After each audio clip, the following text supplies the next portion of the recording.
महाराष्ट्र विधानसभेत match fixing झाल्याचा आरोप राहुल गांधींनी केलाय। 5 मुद्दे उपस्थित करत निवडणूक आयोगाला राहुल गांधींनी सवाल केलेत, तर निवडणूक आयोगानं आरोप फेटाळलेले आहेत। पाहूयात त्या संदर्भातला हा रिपोर्ट। महाराष्ट्रात मॅच फिक्सिंग म्हणत राहुल गांधी यांनी विधानसभा निवडणुकीत घोटाळा झाल्याचा आरोप केला। 5 मुद्दे मांडून निवडणूक आयोगाला हाताशी घेऊन भाजपनं निवडणूक जिंकली असा आरोप केला। पहिला आरोप, निवडणूक आयुक्त निवडण्याच्या पॅनलमध्येच गडबडी। पंतप्रधान आणि केंद्रीय गृहमंत्री हे दोघंच 2-1 अशा पद्धतीनं निवडणूक आयुक्त निवडू शकतील अशी व्यवस्था केली। तिसऱ्या, विरोधी पक्षनेत्याच्या मताला फारसं महत्त्व ठेवलं नाही।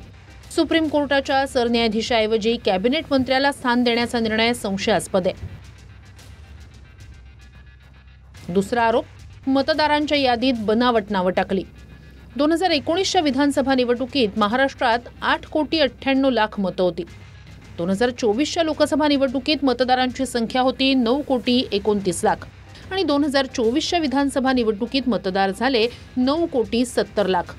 मग 2019 ते 2025 या 5 वर्षात 31,00,000 मतदार वाढले। मग 2024 मध्ये लोकसभा आणि विधानसभा या 5 महिन्यात 41,00,000 मतदार कसे वाढले? तिसरा आरोप, बनावट मतदानानं टक्केवारी वाढवली। विधानसभेला मतदानाच्या दिवशी संध्याकाळी 5 वाजेपर्यंत 58.22% मतदान झालं। मात्र दुसऱ्या दिवशी मतदानाची आकडेवारी 66.05% गेली। म्हणजेच अंतिम आकडेवारीत 7.83% वाढ। याचाच अर्थ 76,00,000 मतदान वाढवलेलं दाखवलं। गेल्या विधानसभेतही असं झालं नाही। चौथा आरोप, बोगस मतदानाचे पिनपॉइंट टार्गेट ठरवून भाजप ब्रँडमन झाली। 85 विधानसभांमध्ये लक्ष्य ठरवून बनावट मतदान झालं। उदाहरणार्थ, कामठी मतदारसंघात 2024च्या लोकसभा निवडणुकीत काँग्रेसला 1,36,000 मतं तर भाजपला 1,19,000 मतं मिळाली। विधानसभा निवडणुकीत काँग्रेसला 1,34,000 मतं मिळाली, म्हणजेच लोकसभेच्या मतांच्या आसपासच। भाजपला मात्र 1,75,000 मतं मिळाली। भाजपच्या मतांमध्ये थेट 56,000 मतांची वाढ झाली। पाचवा आरोप, पुराव्यांना लपवलं। निवडणूक आयोगानं सीसीटीव्ही आणि ईव्हीएमचं फुटेज देण्यास नकार दिला। असं फुटेज देता येऊ नये म्हणून निवडणूक नियमात बदल केला।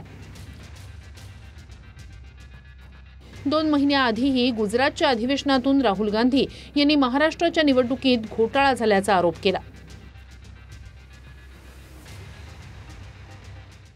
महाराष्ट्र के लोगों से पूछिए, आपको बताएंगे बीजेपी ने महाराष्ट्र में चुनाव कैसे जीता है, वो आपको बता देंगे किस प्रकार से जीता है। इलेक्शन कमीशन से हमने वोटर लिस्ट, महाराष्ट्र की वोटर लिस्ट हम पूछ के थक गए। आज तक इलेक्शन कमीशन हमें महाराष्ट्र की वोटर लिस्ट नहीं दे पा रहा है। निवडणूक आयोगाने यापूर्वीच्या निवडणुकात किती वाढले होते त्याच पद्धतीने आता किती वाढले सगळं सप्रमाण दिलं। पण रोज खोटं बोलायचं ही एक सवय राहुल गांधींना लागलेली आहे। स्वतःशी खोटं बोलून स्वतःला दिलासा देण्याचं काम हे राहुल गांधी करता आहेत आणि महाराष्ट्राच्या जनतेचा, आमच्या लाडक्या बहिणींचा अपमान राहुल गांधी करतायत। त्यामुळे मला असं वाटतं की त्यांनी जागं झालं पाहिजे। तर निवडणूक आयोगानं राहुल गांधींचे आरोप फेटाळले। महाराष्ट्रातील मतदार याद्यांवर उठवले जाणारे आरोप निराधार असून कायद्याच्या राज्याचा अपमान करणारे आहेत। निवडणूक आयोगानं 24 डिसेंबर 2024 रोजी काँग्रेसला दिलेल्या उत्तरातही सर्व तथ्य समोर आणली। निवडणूक आयोगाच्या वेबसाईटवरही ही माहिती आहे। मतदारांनी दिलेल्या निकालानंतर निवडणुकीत गैरप्रकार झाल्याचे आरोप करणं म्हणजे आयोगाची बदनामी करणं हे हास्यास्पद आहे। तुम्ही जर अंपायर फिक्स केले तर मॅच आपोआप फिक्स होते। तर त्यामुळे त्यांचा पहिला आक्षेप आहे की निवडणूक आयुक्तांची निवड प्रक्रिया जी होती, ज्यामध्ये सरन्यायाधीशांची भूमिका होती, ती तुम्ही काढून टाकली की 3 लोकांचं पॅनल, त्यापैकी हे 2 जण आणि तिसऱ्याला काही महत्त्व राहणार नाही। तर त्यामुळे पहिला मुद्दा असा आहे की तुम्ही निवडणूक आयुक्त हे निपक्षपाती पाहिजेत, ते एका पारदर्शक प्रक्रियेतून निवडले गेले पाहिजेत। ही जी व्यवस्था होती तुम्ही निवडणुकीच्या आधी बदलली। हा शेवटच्या 2 तासामध्ये 60 ते 65 लाख मतदान अचानक वाढवलं गेलं। हे सगळं एक ज्याला सेटिंग म्हणतो आपण त्या पद्धतीनं झालं आणि राहुल गांधींनी हा प्रश्न आंतरराष्ट्रीय मंचावरती नेला. हे लोक हुकुमशाही प्रवृत्तीनं काम करतात, हे लोक निष्पक्ष निवडणुका करत नाहीत, हे अख्ख्या जगामध्ये देशाची बदनामी झाल्यामुळे नरेंद्र मोदी असेल आणि आपला देश असेल त्या देशाची प्रतिष्ठा धुळ्या मिळाली. लोकसभेत महाविकास आघाडीला मोठं यश मिळालं, पण विधानसभेचा निकाल महायुतीच्या बाजूनं लागला.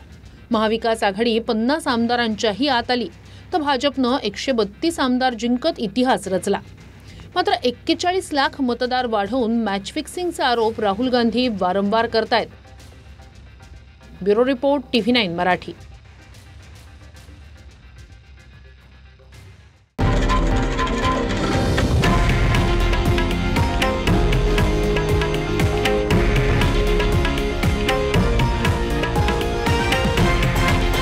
हे आहे देशातील नंबर 1 न्यूज नेटवर्क आणि आपण पाहत आहात TV9 मराठी, एकमेव.